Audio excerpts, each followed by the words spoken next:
Hello, আসসালামু আলাইকুম viewers. আজকে নারায়ণগঞ্জ পঞ্চবটি চাঁদনি হাউজিং কাজে যাচ্ছি, ইভেন্টের কাজে। তো একটা স্টেজ নিয়ে কাজে যাচ্ছি, এর সেট আপ।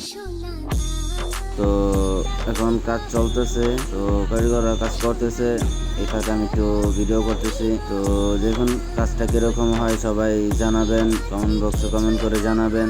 আর আমাদের এখানে গায়ে হলুদের স্টেজ, বৌভাতের stage, reception stage, birthday stage, আরও ইত্যাদি, ফটোগ্রাফি, সিনেমাটোগ্রাফি, সাউন্ড বক্স, আরও ইত্যাদি অর্ডার নেওয়া হয়। আমার গহনা সোনা দামি গহনা